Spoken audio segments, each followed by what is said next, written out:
সৎ মানুষের বরকতের গল্প। এক সময়ের কথা, একটি ছোট্ট শহর ছিল, নাম নূরনগর। শহরটি খুব বড় না হলেও মানুষ ছিল সাধারণ, পরিশ্রমী ও আল্লাভীরু। এই শহরে থাকতেন একজন ব্যক্তি, তার নাম ছিল হাজী আব্দুল করিম। তিনি ধনী ছিলেন না, আবার গরিবও না, সাধারণ একজন কাপড়ের ব্যবসায়ী। কিন্তু পুরো শহরে তিনি পরিচিত ছিলেন একটি বিশেষ কারণে। তিনি ছিলেন অত্যন্ত সৎ ও আমানতদার। হাজী আব্দুল করিম ফজরের নামাজ জামাতে আদায় না করলে যেন তার দিনই শুরু হতো না। দোকান খোলার আগে 2 রাকাত নফল নামাজ পড়তেন এবং বলতেন, হে আল্লাহ, আজকের রিজিক হালাল করো এবং এতে বরকত দাও। সৎ ব্যবসায়ীর জীবন। তার দোকানে কখনো ভেজাল ছিল না। কাপড়ে দাগ থাকলে তিনি নিজেই দেখিয়ে দিতেন। দাম বেশি পড়লে বলতেন, ভাই, আপনার জন্য এটা দরকার নেই, কম দামেরটা নিন। একদিন এক লোক এসে বলল, হাজী সাহেব, এই কাপড়ে একটু দাগ আছে, কেউ বুঝবে না, কম দামে কিনে বেশি দামে বিক্রি করুন। হাজী সাহেব শান্তভাবে উত্তর দিলেন, যে চোখে মানুষ দেখে না সেই চোখে আল্লাহ দেখেন। লোকটি লজ্জায় মাথা নিচু করে চলে গেল। কঠিন সময় আসে। 1 বছর শহরে ভয়াবহ দুর্ভিক্ষ দেখা দিল। বৃষ্টি হল না, ফসল নষ্ট হয়ে গেল। মানুষ কাজ হারাতে লাগল। অনেক ব্যবসায়ী দোকান বন্ধ করে দিল, কেউ কেউ মজুত করে দাম বাড়িয়ে দিল।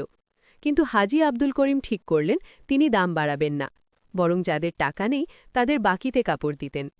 একদিন তার স্ত্রী বললেন, আমাদের নিজের সংসারই তো কষ্টে চলছে, এভাবে দিলে আমরা কি খাব? হাজী সাহেব মুচকি হেসে বললেন, যিনি এতদিন খাইয়েছেন তিনি কি আজ ভুলে যাবেন? আল্লাহর রহমত নেমে আসে। এক রাতে হাজী সাহেব স্বপ্ন দেখলেন এক বুড়ো লোক এসে বলছে, তোমার সততার কারণে আল্লাহ তোমার শহরকে বাঁচাবেন। পরদিন সকালে আশ্চর্য ঘটনা ঘটল। বহুদিন পর আকাশে কালো মেঘ জমল। দুপুরের মধ্যেই মুষলধারে বৃষ্টি শুরু হল। মানুষ সিজদায় পড়ে গেল। কিছুদিনের মধ্যেই ফসল ভালো হল। শহরে আবার কাজ ফিরে এলো। আশ্চর্যের বিষয়, সবচেয়ে বেশি লাভ হল হাজী আব্দুল করিমের। বরকতের প্রমাণ। হাজী সাহেব হিসেব করে দেখলেন তিনি যেসব কাপড় বাকিতে দিয়েছিলেন সবাই টাকা ফিরিয়ে দিয়েছে, কেউ কেউ বেশি দিয়েছে। তার ব্যবসা শুধু বেড়েই চলেছে। একদিন শহরের বড় ব্যবসায়ীরা এসে বলল, হাজী সাহেব, আপনার এই বরকতের রহস্য কি? তিনি বললেন, আমি কিছুই না, শুধু চেষ্টা করেছি হারাম থেকে বাঁচতে, মিথ্যা না বলতে আর আল্লাহর উপর ভরসা রাখতে। চূড়ান্ত শিক্ষা। হাজী আব্দুল করিম জীবনের শেষ দিন পর্যন্ত সৎ ছিলেন। তার মৃত্যুর দিন পুরো শহর কেঁদেছিল। আজও নূরনগরের মানুষ বলে, একজন সৎ মানুষ শুধু নিজে নয়, পুরো সমাজকে বরকত এনে দেয়। শিক্ষা। সততা কখনো খটিতে নিয়ে যায় না।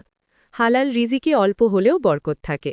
আল্লাহ সৎ মানুষের মাধ্যমে পুরো সমাজকে রক্ষা করেন।